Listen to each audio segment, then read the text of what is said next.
Hello everyone. आप देख रहे हैं कॉमर्स पॉइंट।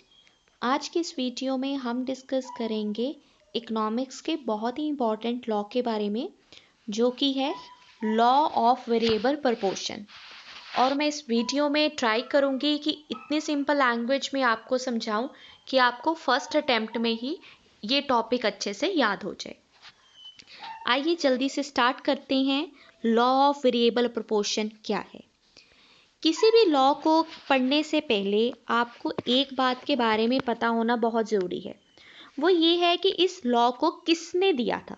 ठीक है, तो जब भी आप लॉ ऑफ वेरिएबल प्रपोर्शन पढ़ें तो एल्फ्रेड मार्शल का नाम ज़रूर याद रखना।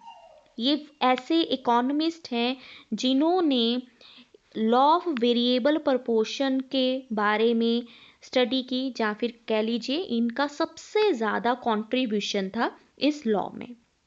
अब law of variable proportion exactly ये है क्या? तो लॉ ऑफ वेरिएबल प्रपोर्शन हमें ये बताता है, it states that as we increase quantity of only one input, keeping other input fixed, total product initially increase at a increasing rate, then at a decreasing rate, and finally at the negative rate.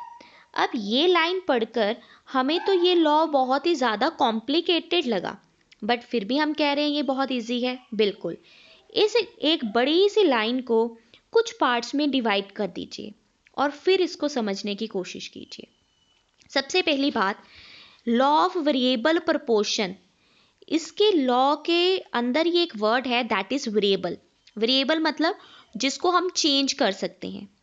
इसका मतलब इस law में कुछ ऐसे factors होंगे जो कि variable हैं, जिसको हम चेंज कर सकते हैं, और कुछ फैक्टर्स ऐसे होंगे जो कि फिक्स्ड फैक्टर हैं, जिसको हम चेंज नहीं कर सकते।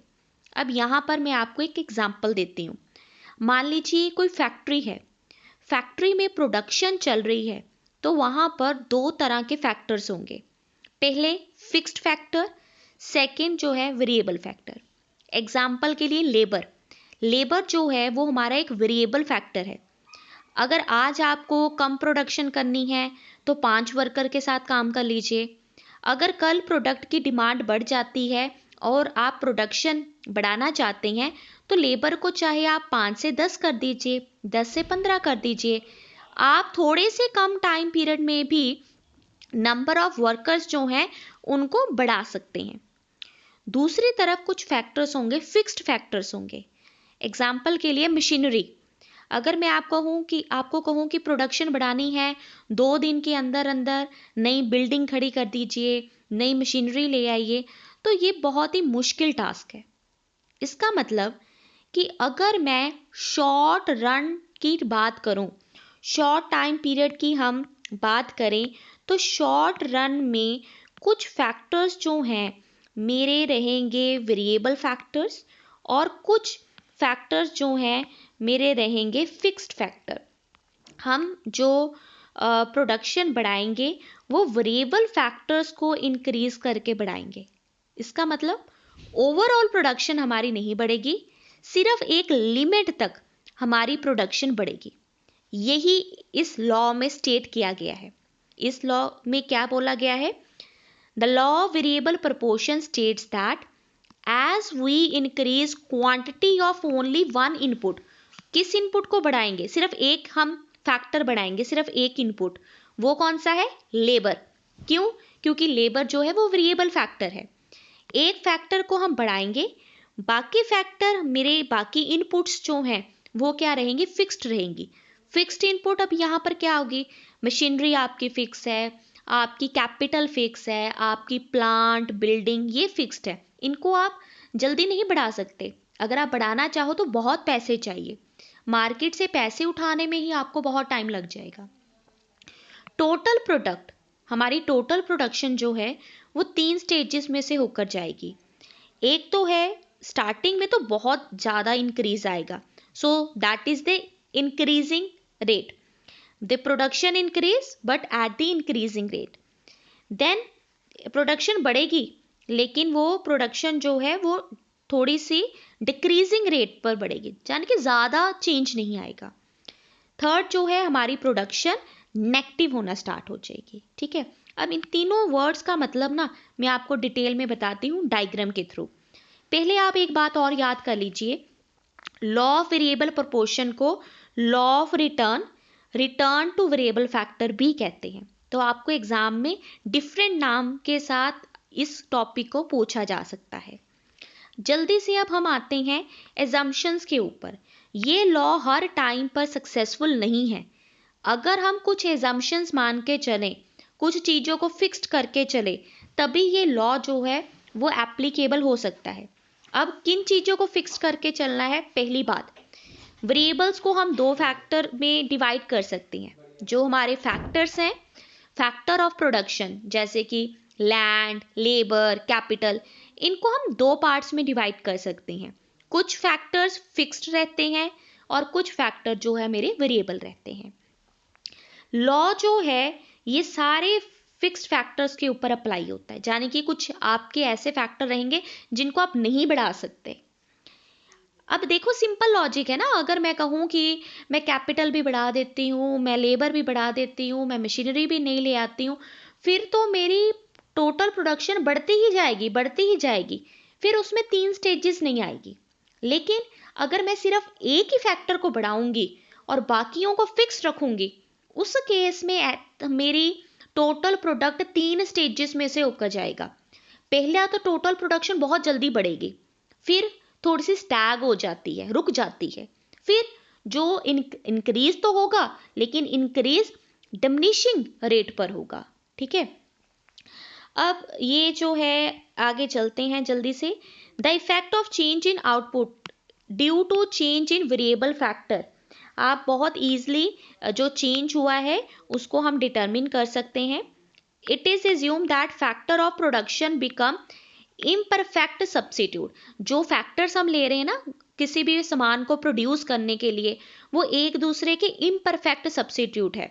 मतलब ये है कि मशीनरी के बदले मशीनरी को आप सब्सिट्यूट नहीं कर सकते लेबर के साथ, लेबर को मशीनरी के साथ सब्सिट्यूट नहीं कर सकते। They are imperfect substitute, perfectly नहीं कर सकते, कुछ हद तक कर सकते हैं। ठीक है, एक मशीन का काम 10 लेबर कर सकती है, लेकिन मैं ये कहूँ कि एक मशीनरी का काम एक वर्कर कर ले उसी स्पीड के साथ उसी रेट के ऊपर, वो पॉसिबल नहीं है। तो जो फैक्टर ऑफ प्रोडक्शन है, वेरिएबल फैक्टर, फिक्स फैक्टर, वो एक दूसरे के इम्परफेक्ट सब्सिट्यूट है। द स्टेट ऑफ टेक्नोलॉजी, जो आपने टेक्निक यूज की है ना, टेक्नोलॉजी, वो मेरी क्या है? कांस्टेंट है। ऑब्वियस ही बात है, टेक्नोलॉजी बढ़ जाएगी, आप हाई टेक टेक्नोलॉजी यूज करोगे, फिर तो प्रोडक्शन आपकी ऊपर ही जाएगी, इंक्रीज ही होगी। It is assume that all the variable factor are equally effective. जो वेरिएबल फैक्टर्स लिए हैं हमने, वो क्या है? एफिशिएंट है। अब देखिए इस टेबल को समझने की कोशिश कीजिए। मेरे पास एक फैक्टर है फिक्स्ड फैक्टर लैंड, जिसके मैं 1 यूनिट ही यूज कर रही हूँ हर बार। दूसरा फैक्टर है वेरिएबल, जो कि हर बार मैं 1 यूनिट जो है उसका क्या कर रही हूँ? इंक्रीज कर रही हूँ। 1 से 2 हुआ, 2 से 3, 3 से 4, 4 से 5, 5 से 6। Every time there is increase by 1 unit. Total product मेरा स्टार्टिंग में बहुत ज़्यादा बढ़ रहा है। एमपी जो है that is the marginal production. Marginal production देखिए स्टार्टिंग में बहुत इंक्रीजिंग से बढ़ रहा है, बट फिर जो है वो क्या हो गया? स्टेबल हो गया, 52 यूनिट्स ही बढ़े, और उसके बाद जो है 48 हो गया, मतलब डिक्रीज हो गया। तो इस तरह से 3 फेसेस होंगे। स्टार्टिंग में इंक्रीजिंग रेट पर बढ़ेगा, फिर डिमिनिशिंग रेट पर बढ़ेगा, फिर उसके बाद जो है मेरा क्या चला जाएगा? नेगेटिव रिटर्न आ जाएंगे। इसी चीज को हम ग्राफ के थ्रू भी शो कर सकते हैं। तो ग्राफ में टोटल प्रोडक्शन स्टार्टिंग में बड़ी बड़ी बड़ी और फिर स्टेबल हो गई। जहां पर वो स्टेबल होती है ना, वहां पर आपका जो मार्जिनल प्रोडक्ट है वो क्या होता है? 0 होता है। ठीक है, इट विल बी 0। फिर टोटल प्रोडक्शन जो है वो मेरी क्या होनी शुरू हो जाती है? डिक्लाइन होनी शुरू हो जाती है, और जो मार्जिनल प्रोडक्ट है वो मेरा क्या हो जाएगा? नेगेटिव हो जाएगा। राइट। अब ये 3 स्टेजेस हैं, इसके क्या रीज़न है क्विकली आपको मैं बता देती हूँ। सबसे पहले है इंक्रीजिंग रिटर्न। जब स्टार्टिंग में थोड़ी सी लेबर भी बढ़ाते हैं ना, टोटल प्रोडक्शन बहुत बढ़ जाती है। कारण क्या है, हम अच्छे तरीके से जो रिसोर्सेज हैं उनका यूज़ कर पाते हैं, एफिशिएंसी बढ़ जाती है वेरिएबल फैक्टर की, ठीक है। फिक्स्ड फैक्टर जो है उनको हम बेहतर तरीके से यूज़ कर पाते हैं, ठीक है, अगर थोड़ी सी भी हम लेबर बढ़ा दें। उसके बाद डिमिनिशिंग रिटर्न क्यों आता है, क्योंकि ऑलरेडी बहुत लेबर हम लगा चुके हैं, अगर उससे ज़्यादा लेबर लगाएंगे तो वो इतना अच्छा हमें रिटर्न नहीं दे पाएगी। और जो फैक्टर्स हैं वो एक दूसरे के इम्परफेक्ट सब्स्टिट्यूट भी है। हम ये नहीं कह सकते कि मशीनरी नहीं खरीद पा रहे तो 10 लेबर और लगा दो, नहीं, वो उतना एफिशिएंसी के साथ काम नहीं कर पाएगी जितनी एफिशिएंसी से इवन एक सिंगल मशीनरी भी काम कर सकती है, ठीक है। नेगेटिव रिटर्न क्यों जाएंगे, क्योंकि हमारा फिक्स्ड फैक्टर जो है वो लिमिटेड है। हम और एक बियॉन्ड लेवल अगर हम बढ़ा दें ना वेरिएबल फैक्टर को, तो उनका जो परफेक्ट कॉम्बिनेशन है वेरिएबल फैक्टर का और फिक्स्ड फैक्टर का वो नहीं रह पाता, जिसकी वजह से हमें नेगेटिव रिटर्न रहते हैं। और कई बार वेरिएबल फैक्टर जैसे कि लेबर, उसकी एफिशिएंसी भी डिक्रीज हो जाती है। आई होप आपको ये वीडियो अच्छी लगेगी। अगर आप चाहते हैं कि मैं आपके लिए डायग्राम ड्रॉ कर आपको समझाऊं और मार्जिनल प्रोडक्ट, एवरेज प्रोडक्ट और आपको टोटल प्रोडक्ट के बीच में रिलेशनशिप भी एक्सप्लेन करूं, तो प्लीज़ कमेंट बॉक्स में मुझे लिखकर ज़रूर बताइएगा।